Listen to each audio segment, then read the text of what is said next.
Hello guys! So I am Hanneahl Cinco and I am going to discuss about how to solve systems of linear equations using the inverse method. So without further ado, let's get started. So we know that inverse refers to the opposite of another operation. Here we are to solve for the inverse of a matrix, which is denoted by a raised to negative 1.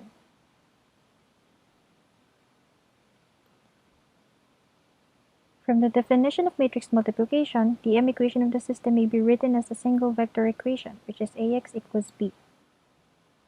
In this equation, we first need to know what each of those represent because writing the system in matrix form is the first thing that we are going to do. So, A represents the coefficient matrix, X represents the vector of unknowns, and B represents the vector of constants. So basically, coefficients of a given equation becomes a row, and its variables are unknowns, and its constants are the sum of equations becomes a column vector, as can be seen in this example. So here we are given three equations, and there are three unknowns, which are x, y, and z. The coefficients in the first equation are to be written as the first row in matrix A, which are 1, 2, and 2. The coefficients in the second equation will be written on the second row, which are 3, negative 2, and 1. The coefficients in the third equation will be written as the third row in matrix A, which are 2, 1, and negative 1. So moving on, there is no such thing as matrix division. However, we can multiply a matrix by its inverse. We multiply the number to its reciprocal to cancel it out. So from the given equation, which is Ax equals b, we are going to multiply both sides by the inverse of a, which is a raised to negative 1 or 1 over a to cancel a on the left-hand side. So for the inverse method, we are going to use this formula. X equals a raised to negative 1 times b to obtain the values of the unknown. So it is important to note that not all matrices have inverses. Only square matrices have inverses, meaning the number of rows must be equal to the number of columns. And even then, not every square matrix has an inverse. So question: the coefficient matrix does not have an inverse. Does that mean the system has no solution? No. The coefficient matrix is not invertible or has no inverse. The system could be inconsistent and have no solution, or be dependent and have infinitely many solutions. So it could be either of the two. So when a matrix has an inverse, we have several ways to find it, depending on how big the matrix is. But here we are going to focus on using the GaussJordan method to solve for the inverse of the given matrix. The GaussJordan method is applicable in finding and or solving for the inverse of a matrix. We augment the given matrix together with I, or the identity matrix. So as you can see on the right side, the form on the left that is encircled is what we are going to obtain first by just augmenting the given matrix with the equivalent identity matrix. If we have a 3 by 3 matrix, then our identity matrix should be 3 by 3 also. Then, we reduce the system by using the row operations until it is in the form of the one in the right-hand side.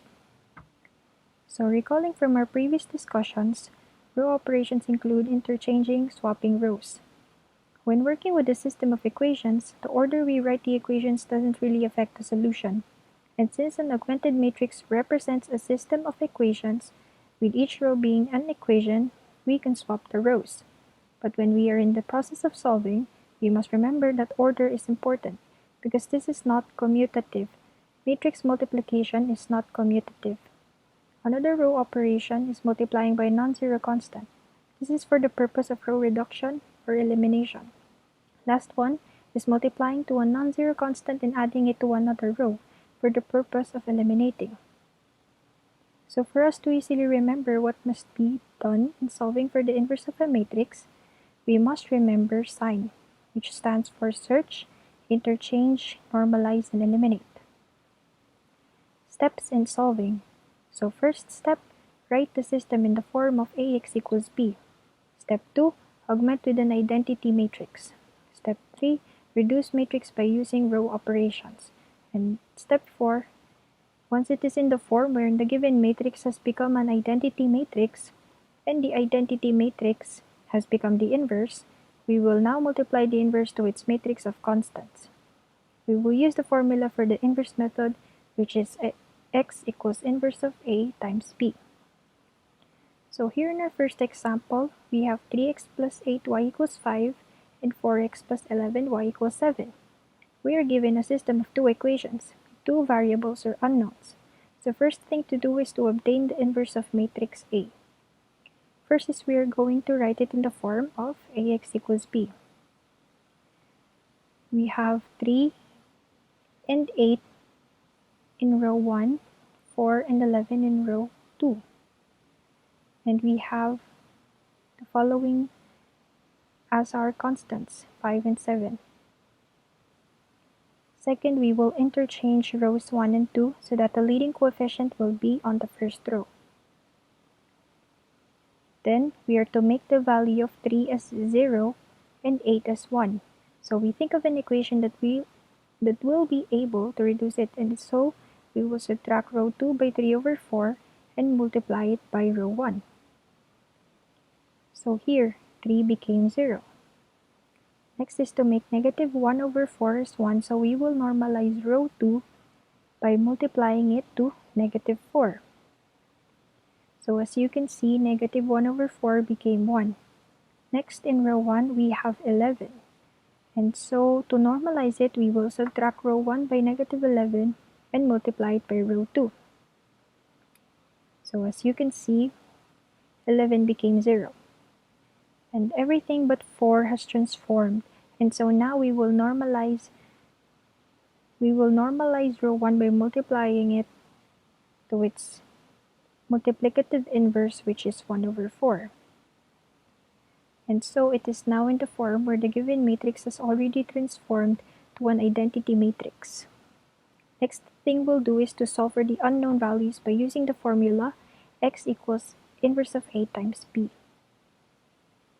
By multiplying the first column by 5 and the second column by 7, and by adding the values in the first row and on the second row, we will get the values of negative 1 and 1. So therefore, we have negative 1 as the value of x and 1 as the value of y.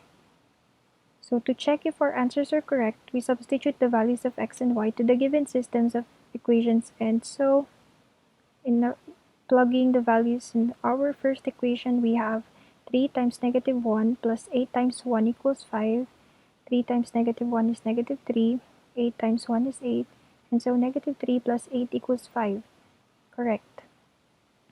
Plugging the values of x and y to our second equation, we have 4 times negative 1 plus 11 times 1 equals 7. We have 4 times negative 1 is equals to negative 4. 11 times 1, 11. We have negative 4 plus 11 equals 7. So this is also correct. So moving on to our second example, we have x plus 2y plus 2z equals 5, 3x minus 2y plus z equals to negative 6, and 2x plus y minus z equals to negative 1. So what we have here are three equations, which means we have how many unknowns? 3, because we have x, y, and z. So again, the first step is to write the given systems in the form of Ax equals b. So in our first equation, we have coefficients 1, 2, and 2. In our second equation, we have coefficients 3, negative 2, and 1. On our last equation, we have coefficients 2, 1, and negative 1. We have constants 5, negative 6, and negative 1. Second is we augment the given matrix with its equivalent identity matrix. We will set aside first the matrix of constants, since we will be dealing on it later on once we get the inverse of A. So next, we will interchange rows 1 and 2. The leading coefficient is now on the first row. See the area with the triangle? We will turn it into zeros first, and so we will start by normalizing or turning row 2 into zeros or ones by subtracting it with 1 over 3 and multiplying by row 1. Both matrices are equivalent, so what we will do on the left matrix, we will also do on the other side. So look, we obtained our first 0. Now we will normalize row 3 by subtracting it with 2 over 3 and multiplying by row 1. So now there are 2 zeros in the first column. Next, we will further attend to row 3 by subtracting it to 7 over 8 and multiplying it by row 2, which is this one. So there, we already made them as zeros. Next is we will move on to the third column. So in order for this negative 25 over 8 to be 1, we need to subtract it to its inverse, which is negative 8 over 25. So now it turned 1. Going back to row 2, we will subtract it by 5 over 3 and multiply it by row 3 so that 5 over 3 will become 0. So as you can see, it became 0. Next is we will normalize row 1 by subtracting it with 1 and multiplying it by row 3. So the one on the upper right became 0. Next is we will multiply 8 over 3, the middle one in row 2, which is this one, by its inverse, which is 3 over 8, to make it 1. So there, it became 1. Going back to row 1, for negative 2 to be 0, we will add 2 to row 1 and multiply it by row 2. So last, to make 3 as 1, we will normalize it by dividing it to 1 over 3, its multiplicative inverse.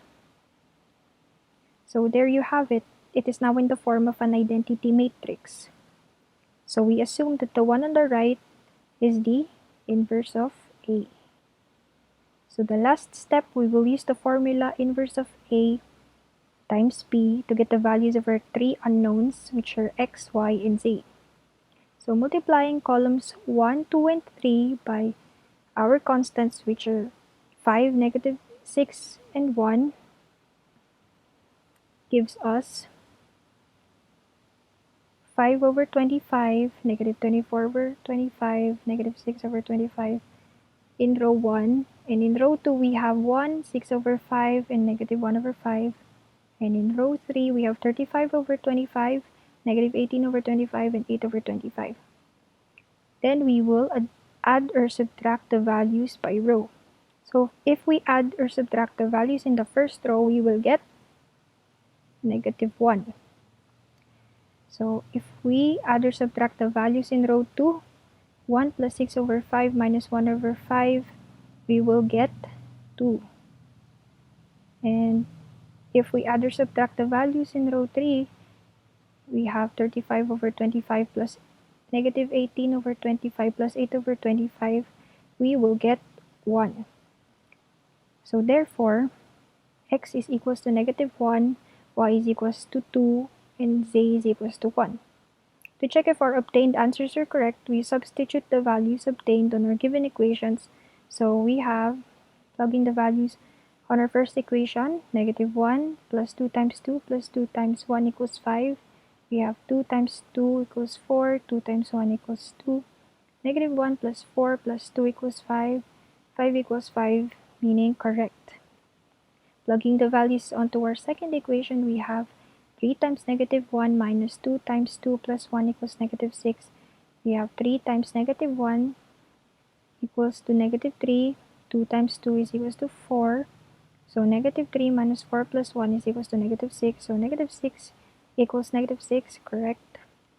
And plugging the values into our third and last equation, we have 2 times negative 1 plus 2 minus 1 is equals to negative 1. 2 times negative 1 is equals to negative 2. And so negative 2 plus 2 minus 1 is equals to negative 1. Negative 1 equals negative 1, so correct. So that's all po. Thank you for listening and have a great day ahead.